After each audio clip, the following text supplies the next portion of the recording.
Shri Venkateswara gold తాకట్టులో ఉన్న మీ బంగారాన్ని విడిపించి కొనబడును.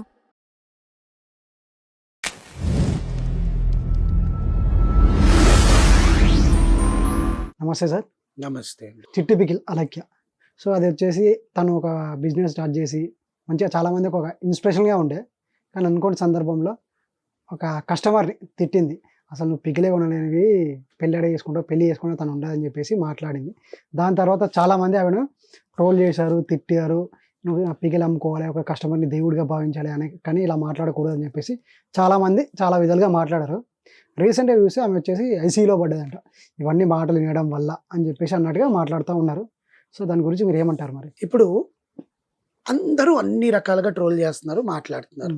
ఒక మనిషికి తప్పు చేసిన తర్వాత తను పశ్చాత్తాపడి సారీ చెప్పాక ఇంకా ట్రోల్ చేయడం వల్ల ఒక మనస్తాపం అనేది ఆబ్వియస్గా ఉంటుంది ఎవరికైనా.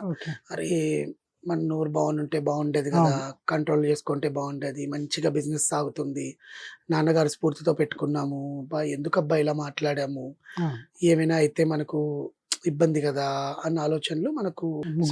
ముగ్గురు ఆడపిల్లలైనా మధ్యలో అమ్మాయికి పెళ్లి, పెద్ద అమ్మాయికి పెళ్ళైందో లేదో మనకి ఇంతవరకు తెలియదు. ఒకవేళ అయ్యుండా అవ్వకపోయినా ఏదైనా కూడా అక్క చెల్లో ఎవరో వాళ్ళ అమ్మగారిని పెట్టుకొని మీరు చేసిన పనికి ఫస్ట్ బాధపడేది ఎవరో తెలుసా? ఫస్ట్ అసలు వాళ్ళ క్షమాపణ అడగాల్సింది వాళ్ళ అమ్మ కాళ్ళ మీద పడి అడగాలి.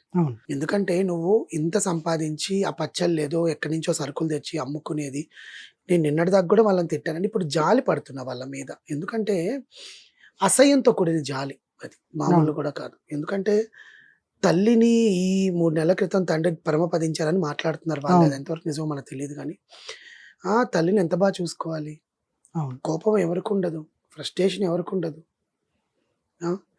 బూతులు తిట్టేస్తే పచ్చళ్ళు అమ్మేస్తా అని చాలామంది చాలా రకాలుగా ట్రోల్ చేస్తున్నారు. అది వాళ్ళ ఇష్టం, దానివల్ల వాళ్ళు పబ్బం గడుపుకుంటున్నారు. అలేఖ్య చిట్టి పికిల్స్ ఇష్యూ వల్ల చాలామంది కడుపు నిండా అన్నం తింటున్నారు కూడా. ఒక పరోక్షంగా వీళ్ళ ఇష్యూ వల్ల 10 మంది వ్యూస్ సంపాదించుకొని డబ్బులు సంపాదించుకొని అన్నం తింటున్నారు కూడా. ఆ విషయం వాళ్ళు వాడుకోనా, వాళ్ళ పేరు వాడుకోనా, అంతే కదా. అంత అనడం అయితే కరెక్ట్ కాదు కదా. సో ఆ విధంగా దాని గురించి మాట్లాడట్లేదు వినోద్, వాళ్ళు అనడం తప్పే. నేను అనేది పరోక్షంగా కూడా వాళ్ళ వల్ల నలుగురు అన్నం తింటున్నప్పుడు నువ్వు ఎంత జాగ్రత్తగా ఉండాలి కదా. జరిగింది ఇష్యూ జరిగిన దాని వల్ల చాలా మంది ట్రోల్స్ నెగిటివ్ గా చేస్తూ చేస్తూ చేస్తూ సడన్ గా వాళ్ళ మీద కామెడీ ట్రోల్స్ చేయడం స్టార్ట్ అయ్యారు. అంటే అది పాజిటివేగా నవ్వుతున్నాం కదా మనం. అంటే నీ వల్ల 4,000 నోట్లకు వెళ్తున్నాయి కదా. అప్పుడు నువ్వు వచ్చి హాస్పిటల్ డ్రామా ఆడడం ఎంతవరకు కరెక్ట్ చెప్పమ్మా? ఆ అమ్మాయి డిప్రెషన్ లోకి వెళ్ళింది కరెక్టే. ఆడపిల్ల ఎన్ని బూతులు తిట్టినా ఏమైనా ఆడపిల్ల మగపిల్ల తప్పుడు తిప్పినా తీసేసిన డిఫరెన్స్ తీసుకోకపోయినా కూడా మనకు ఒక మనస్తాపం, డిప్రెషన్లోకి వెళ్ళిపోతాం గ్యారంటీ. అబ్బా ఏంటా ఇది, మనమే ఒకరికి ఏదైనా అబద్ధం చెప్పి దొరికిపోయాం అనుకో, ఆలోచించి ఎట్లుంటుందో. లేదా మనల్ని ఒకరి బాగా దూషించి కొట్లాడి ఇంటికి వచ్చాక మనకు అది ఉంటుంది కదా మైండ్లో, తిండి తింటున్నప్పుడు కూడా మనకు ఉంటుంది కదా. అలాగా ఆ అమ్మాయి కూడా డిప్రెషన్లోకి వెళ్ళి ఉంటుంది, నేను కాదనట్లా. ఆ అమ్మాయి డిప్రెషన్లోకి వెళ్ళి ఉంటుంది. ఆ అమ్మాయి తినకుండా డీహైడ్రేషన్ అయిపోయి బాడీ నీరసం అయిపోయి హాస్పిటల్లో అడ్మిట్ అయ్యిందని అనుకుందాం, నేను కాదనను. బ్రీతింగ్ ప్రాబ్లం వచ్చి ఐసీయూలోకి వెళ్ళేంత అమ్మాయికి ఏమైంది? సరే డాక్టర్స్ అన్నా స్పందించాలిగా. ఐసీయూలో వీడియోలు అలౌ చేస్తారా? కరెక్ట్. ఐసీయూలో కనీసం ఫోన్లే అలౌ చేయరు, వీడియో తీసా వేకంగా. ఐసీయూలో ఎంతమంది ఉంటారు? అసలు నర్సులు తప్ప మనల్ని ఎవరిని లోపలికి రానివ్వరు ఏ హాస్పిటల్ అయినా. ఎందుకంటే ఇన్ఫెక్షన్స్ వస్తాయి, పేషెంట్స్ చాలా మంది ఉంటారు, డిస్టర్బెన్స్ అవుతుంది, ఇది అని చెప్పి. సరే ఆక్సిజన్ సిలిండర్ మీద ఆక్సిజన్లో ఉంది మా అక్క అని చెప్పింది. ఎక్కడుంది ఆక్సిజన్ మాస్క్? లేదు. సరే మా అక్క సెలైన్లో ఉంది, ఏడుంది సెలైన్ బాటిల్? బీపీ స్ట్రాప్ ఒకటి పెట్టేసి చేతికి ఏదో ఇట్లా నొక్కేది బీపీ స్ట్రాప్ ఉంటుంది కదా, అదొకటి పెట్టేసి పెట్టావు, వెనకాలంతా బ్లర్ చేసేసావు. సరే మేబీ ఆ అమ్మాయి హాస్పిటల్లో జాయిన్ అయిందో ఏమో మనకు తెలియదు. ఆ అమ్మాయి నిజంగా హెల్త్ పరంగా బాగాలేకపోతే అందరూ ఆ అమ్మాయి బాగోవాలని కోరుకుంటాం, కానీ ఆమె చచ్చిపోవాలని ఎవరు కోరుకోరు. కానీ ఏదైతే నీ ఇష్యూ పాజిటివ్గా మారి అందరూ మర్చిపోతున్న తరుణంలో, ఎందుకంటే బెట్టింగ్ యాప్లు అని 10 రోజులు డండోరా కొట్టారు. ఇప్పుడు ఎవరైనా మాట్లాడుతున్నారా దాని గురించి? హెచ్సియు అన్నారు, పక్షుల ఫోటోలు పెట్టారు, జింకల ఫోటోలు పెట్టారు, అరిచారు, ఆర్తనాదాలు తీశారు, ఎగిరారు, దుమికారు, ఊరన్నారు. ఏమైంది? ప్రవీణ్ గారు అన్నారు, వీడియోలు అన్నారు, అదన్నారు. ఏమైంది? ఏ వార్త అయినా కూడా లైమ్ లైట్లో ఉండేది 7 రోజులు 8 రోజులే, అంతకన్నా ఏముండదు. ఎందుకంటే దానికి మించింది కొత్తది వస్తుంది. ఓకే. ఇప్పుడు పవన్ కళ్యాణ్ గారిది వచ్చింది, సింపుల్ కదా.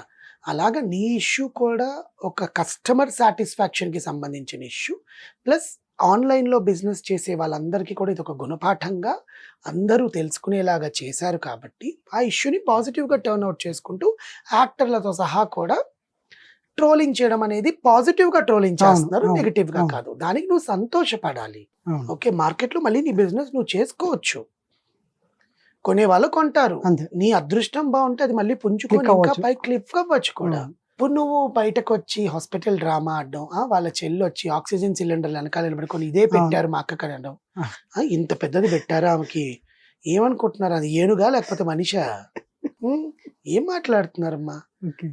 సరే, మీరు జనరల్ హాస్పిటల్లో చేర్పించారో, వేరే హాస్పిటల్లో చేర్పించారో, ఊర్లలో ఉండే ఒక ఐసీయూ చేర్పించారో కరెక్టే.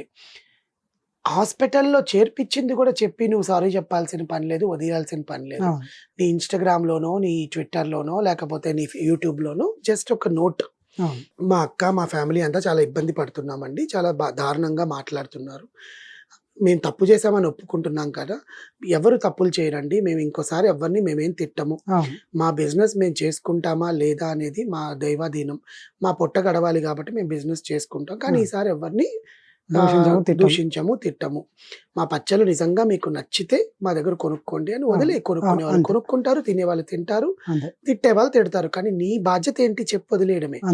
మళ్ళీ నువ్వు తెర మీదకి వచ్చి డ్రామాలు ఆడితే ఈసారి దేవుడు కూడా క్షమించాడు. వాళ్ళమ్మ ఎంత బాధపడుతుందండి, బయటకు వెళ్తే ఏం ఇట్లా పెంచావా కూతుర్లని అంటే, ఆడపిల్లల్ని ఇట్లా పెంచచ్చు, అత్తారింటికి వెళ్తే ఇంకెన్ని బూతులు తిడతాయి, పెళ్లి చేసి పంపించాల్సిన ఆడపిల్ల ఉంది, మీ అక్క ఇట్లా తిడుతుందంట కదా అంటే ఎంతమంది ఎన్ని మాట్లాడతారు. ఇంగితం కూడా లేదా అమ్మా, చదువుకున్నారు కదా, ఎడ్యుకేషన్సే కదా, సమాజంలోకి వచ్చి ఏ వీడియో పెట్టాలి, ఎలా పెట్టాలి, ఆల్రెడీ నీ మీద నెగిటివ్ ఇంపాక్ట్ ఉన్నప్పుడు మనం ఏది పాజిటివ్గా చెప్పినా అది మనకు బ్యాక్ ఫైరే అవుతుంది, రిఫ్లెక్ట్ అవుతుంది. ఆబ్వియస్గా మనం ఒక మీద ఇమీడియట్ డెసిషన్స్ ఎప్పుడు తీసుకోకూడదు. ఆ పిల్లలకి తెలియట్లా, ఆ పిల్లలకి ఏమైపోయిందంటే యూట్యూబ్లో మా ఫాలోవర్లు పోతారేమో, మా మానిటైజేషన్ ఆగిపోతుందేమో, ఈ ట్రోలింగ్స్ వల్ల మా యూట్యూబ్ అంతా కూడా బ్యాన్ చేసేస్తారేమో, మా ఇన్స్టాగ్రామ్ని బ్యాన్ చేస్తారేమో అనే భయం పట్టేసుకుంది. అది ఎవరికైనా ఉంటుంది. కానీ దాని సమయానుసారంగా మనం అసలు ఏ సోషల్ మీడియాకి దూరంగా ఉన్నారంటే ఎవడే పట్టించుకోడు. మనం ఇప్పుడు ఒకడు తప్పు చేశాడు, వాడిని తిట్టాము, దూషించాము, వాడు మాట్లాడేంతకాలం మాట్లాడి దూరం అయిపోయాడు అనుకో, ఎవరు పట్టించుకుంటారు వాడి గురించి, అంతేనా? So that is only the thing which they have to follow. అది వాళ్ళు ఫాలో కాలేదు, మళ్ళీ డ్రామాకి తెరయిచ్చారు. ఆ డ్రామా ఎప్పటికీ ముగుస్తుందా ఏంటి అనేది నేనైతే ఈ టాపిక్ గురించి ఇంకా మాట్లాడదలుచుకోలేదు, అన్లెస్ అండ్ అంటిల్ ఏదైనా సీరియస్ అయితే తప్ప. ఎందుకు అంటే నా వంతు సాయంగా నేను చేయాలనుకుంది ఏంటంటే వాళ్ళకి దేవుడు మనశ్శాంతి ఇవ్వాలని మాత్రమే కోరుకుంటున్నా, ఇంకోసారి ఇలాంటివి చేయకూడదని మాత్రం కోరుకుంటున్నా.